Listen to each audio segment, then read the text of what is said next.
আসসালামু আলাইকুম dear viewers, আশা করি আপনারা সবাই ভালো আছেন। Microsoft Word tutorial for beginner এই সিরিজের 4 নাম্বার পার্ট নিয়ে আমি এসেছি আজকে। তো আমরা জানি, নতুন করে বলার অপেক্ষা রাখি না, যে Microsoft Word is the most important software from the Microsoft corporation. আমাদের যত অফিসিয়াল পারপাজে যত প্রকার ডকুমেন্ট ক্রিয়েশন করতে হয় বা ক্রিয়েট করতে হয়, তা কিন্তু আমরা এই মাইক্রোসফট ওয়ার্ডের মাধ্যমে করি। There is no alternative still yet. এখন পর্যন্ত কিন্তু কোনো বিকল্প নেই মাইক্রোসফট ওয়ার্ডের। তার মানে অফিসিয়াল পারপাজে যত প্রকার ডকুমেন্টেশনের প্রয়োজন, ডকুমেন্ট ক্রিয়েট করার প্রয়োজন হয়, মাইক্রোসফট ওয়ার্ড আমাদের কিন্তু প্রয়োজনই। তাই আমাদের যেহেতু নতুন শতাব্দীর চ্যালেঞ্জ মোকাবেলার জন্য, নতুন যুগের সাথে আমাদের তাল মিলিয়ে চলার কিন্তু জন্য আসলে স্মার্ট সিটিজেন, স্মার্ট বাংলাদেশ বিনির্মাণের জন্য কিন্তু মাইক্রোসফট ওয়ার্ড আমাদের শিখতেই হবে। কারণ এখন তো হচ্ছে আইসিটির যুগ, আইসিটি রেভলিউশনের যুগ। আমাদের কিন্তু মাইক্রোসফট ওয়ার্ডের কোনো বিকল্প নেই। সো আমি আর বক্তব্য দীর্ঘায়িত না করে আমি আমার এখন মূল টিউটোরিয়ালে চলে যাব। তো মূল টিউটোরিয়ালে যাওয়ার আগে আপনাদের কাছে সুনিবন্ধ বিনীত আরজ বা অনুরোধ, রিকোয়েস্ট বলেন, যে অবশ্যই আমার চ্যানেলটি সাবস্ক্রাইব করে বেল আইকনটি প্রেস করে নিয়মিত আপডেটগুলো দেখার আমন্ত্রণ জানিয়ে আমি এখন মূল টিউটোরিয়ালে ফিরে যাচ্ছি। ডিয়ার ভিউয়ার্স, আমরা এখন ডেস্কটপ স্ক্রিনে এখন আমরা মূল টিউটোরিয়ালটি শুরু করব। মাইক্রোসফট ওয়ার্ড সফটওয়্যারটি আমি এখন ওপেন করব। MS Word, here this is the MS Word, this is the MS Word, and now I will open a documents. আমি একটা ডকুমেন্ট ওপেন করলাম। আজকে যেটা আমরা আলোচনা করব, আমরা আগে থেকে জানি যে আসলে আমার থাম্বনেল দেখে আমরা কিছুটা আঁচ করতে পেরেছি যে আসলে আজকে মাইক্রোসফট ওয়ার্ডে কিন্তু ইনসার্ট অপশনের টেবিল মেনু নিয়ে কাজ করা হবে। ইনসার্ট অপশনের টেবিল মেনু। তো এর আগে কিন্তু আমাদের 3টি পার্ট হয়ে গেছে। সেই পার্টগুলো দেখার আমন্ত্রণ জানাচ্ছি। কারণ প্রথম থেকে পার্টগুলো না দেখলে এ টু জেড কিন্তু আপনি এমএস ওয়ার্ড সম্পর্কে কিছুটা ডেফিসিট বা ঘাটতি থেকে যাবে। তো আমরা প্রত্যেকটি পার্টই কিন্তু আসলে কষ্ট করে দেখে নেব, কারণ আমি ফুল এমএস ওয়ার্ডের কোর্সটি আপনাদের উপহার দেওয়ার চেষ্টা করব। তো চলুন আমরা শুরু করা যায়। এমএস ওয়ার্ড ইনসার্ট মেনুতে ক্লিক করার পর দেখবেন যে এখানে প্রথমে টেবিল মেনু আছে। তো এখানে আছে অ্যাড টেবিল। এখানে কিছু কমান্ড বা ইনস্ট্রাকশন দেওয়া থাকে। জাস্ট এখানে ড্রপ ডাউন মেনুতে ক্লিক করলে কিন্তু জাস্ট আমরা কোথায় টেবিলটি নিতে চাচ্ছি, ধরেন আমি ছবির নিচে একটা টেবিল নেব, অটোমেটিক কিন্তু এখানে ইনসার্টেড টেবিলের আন্ডারে কিন্তু কতগুলো ঘর দেখতে পাচ্ছেন আপনারা। এবং আপনি কয়েকটা র এবং টেবিল নেবেন। যদি আপনি দুটা র দুটা কলাম নিতে চান, সেক্ষেত্রে এভাবে কিন্তু আপনারা নিতে পারেন। দুটা কলাম দুটা র, বা তিনটা কলাম তিনটা র, বা দুইটা কলম তিনটা র, যেটাই হোক, যেভাবে আপনি এভাবে কিন্তু বাড়িয়ে নিতে পারেন জাস্ট ইজিলি। দেখেন, বাড়াতেও পারেন, কমাতেও পারেন, জাস্ট সেভাবে কিন্তু এখানে হবে। খুব একটা ইন্টারেস্টিং ব্যাপার আর কি।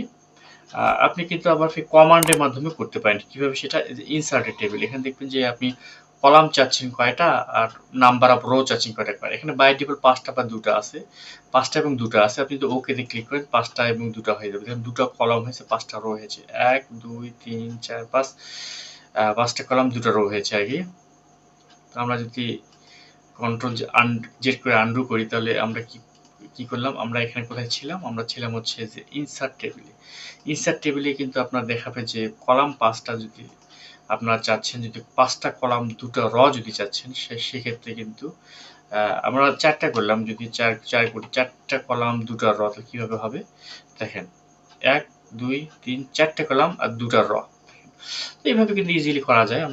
আমরা আন্ডু করবো। আন্ডু করে যদি আমরা ইনসার্টে যাই, তাহলে এরপরে অপশনটা কি আছে, হ্যাঁ, ড্র এ টেবিল। খুব একটা ইন্টারেস্টিং ব্যাপার।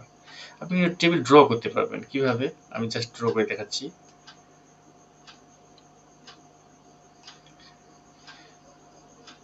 আচ্ছা, লেখা ঢুকে গেছে। আচ্ছা, লেখা ঢুকে যাক। আমি এইভাবে কিন্তু দেখেন অনায়াসে কিন্তু সবকিছু র কলাম বানায় নিতে পারি। আমি এখন কলাম বাড়াতে পারি, বাড়াতে পারি, মাঝখান থেকে টাইম নিয়ে ড্র্যাগ করলে কিন্তু হয়ে যাচ্ছে। দেখেন কি কত ইজি ফাংশন, মানে কত ইন্টারেস্টিং একটা ব্যাপার। দেখেন আপনি কিন্তু ড্রয়ের মাধ্যমে টেবিল কিন্তু করতে পারেন। তো জাস্ট আমরা এখন এটা আন্ডু করব। আচ্ছা, এখন আমরা আর কি আছে, আরেকটা অপশন কি আছে এখানে, আমরা ইনসার্টে যাব। ইনসার্টে গিয়ে দেখি এবার আছে হচ্ছে এক্সেল স্প্রেডশিট। হ্যাঁ, খুব একটা ইন্টারেস্টিং ব্যাপার। আপনি যদি মাইক্রোসফট ওয়ার্ডের মধ্যে কোনো এক্সেলে কোনো স্প্রেডশিট ইনসার্ট করতে চান, সেক্ষেত্রে কিন্তু খুব ইজিলি এটা করতে পারেন। সেটা কিভাবে, এখানে ক্লিক করবেন, দেখেন এখানে কিন্তু পুরো এক্সেলের কিন্তু একটা ইয়া চলে এসেছে। বলতে গেলে একটা স্প্রেডশিটই চলে এসেছে। এখানে আপনারা কিন্তু প্রয়োজনীয় ডাটা ইনপুট করে কাজ করতে পারেন। খুব একটা ইন্টারেস্টিং ব্যাপার। এখানে ইনসার্ট করতে পারেন যে কোনো সময়, জাস্ট আপনারা ইনসার্ট মেনুতে যাবেন। এখানে একটা ইম্পর্টেন্ট ফ্যাক্ট আছে, সেটা হচ্ছে কি আপনি কিন্তু এখানে প্রায় সব কিছুই আলাদাভাবে দেখেন। মাইক্রোসফট এক্সেলে কিন্তু সব কিছু চলে এসেছে উপরে। দেখেন মানে পুরো রিবনটাই চেঞ্জ হয়ে গেছে, মেনুটাই চেঞ্জ হয়ে গেছে। দেখেন এই যে এখানে কিন্তু আমাদের এগুলো ছিল না আগে, দেখেন কিছু ছিল না। নতুন করে মাইক্রোসফট এক্সেলে যা যা প্রয়োজন, যেহেতু আমাদের এখানে কার্সারটা আছে, সেহেতু কিন্তু সবকিছু আপনি জাস্ট এগুলো উপরের সমস্ত অপশনগুলো ইউজ করে কিন্তু এক্সেলে ওয়ার্ড করতে পারেন, এক্সেলে কাজ করতে পারবেন মাইক্রোসফট ওয়ার্ডে। খুব একটা ইন্টারেস্টিং ব্যাপার। তো আমরা এখন আন্ডু করব। তো আমরা গেলাম, কোথায় ছিলাম আমাদের, আমরা মাইক্রোসফট স্প্রেডশিট এক্সেল স্প্রেডশিটে ছিলাম। এখন আমরা কুইক টেবিলে যাব। হ্যাঁ, এটা একটা ইম্পর্টেন্ট ব্যাপার। এখানে কার্সার রাখলে কিন্তু কুইক টেবিল কিছু অপশন আপনাদের কাছে দেখাবে। যেমন বিল্ট ইন অপশন আছে ডিসেম্বর। আপনি এই ধরনের কোনো মানে ফিচার নিতে চান, যদি কোনো একটা ক্যালেন্ডার নিতে চান, ক্যালেন্ডার থ্রি, ক্যালেন্ডার, তারপরে আছে কি টেবুলার লিস্ট এই ধরনের নিতে চান, তারপরে সাবহেডস এই ধরনের কিছু নিতে চান, বাই ডিফল্টে কিন্তু আপনারা জাস্ট ক্লিক করলে কিন্তু হয়ে যায়। আমি জাস্ট আপনাদের, আমার কাছে ভালো লেগেছে এই যে ক্যালেন্ডারটা, যদি আমি ক্যালেন্ডারটা ক্লিক করে দেখি, ক্যালেন্ডার কিন্তু আলটিমেট চলে এসেছে। খুব একটা মানে খুব একটা ইন্টারেস্টিং ব্যাপার আর কি। দেখেন এটাকে ড্র্যাগ করে বড় ছোট করা যাবে। তো এইভাবে কিন্তু আমরা ইনসার্ট মানে টেবিলের কাজগুলো কিন্তু এখানে করতে পারি। আমরা এখন কন্ট্রোল জি বা আন্ডু করে আমরা পূর্ব অবস্থায় ফিরে যাব। তো হ্যাঁ, পূর্ব অবস্থায় ফিরে এসেছি। তো মোটামুটি কিন্তু আজকে টেবিলের কাজ শেষ। তো আজ এ পর্যন্তই। আমরা টেবিল ইনসার্ট মেনু টেবিল অপশনটা কিন্তু আজকে আমরা বিস্তারিত ডিটেলস ডিসক্রিপশনটা জানলাম। মাইক্রোসফট ওয়ার্ডের পরবর্তী পর্ব মানে ৫ নাম্বার পর্ব দেখার আমন্ত্রণ জানিয়ে আজকের মতো বিদায় নিচ্ছি। সবাই ভালো থাকুন, সুস্থ থাকুন। আসসালামু আলাইকুম। Thanks for watching, and don't forget to subscribe my channel for more information and regular update. Please stay tuned with me www.lutfor11.com. Thanks.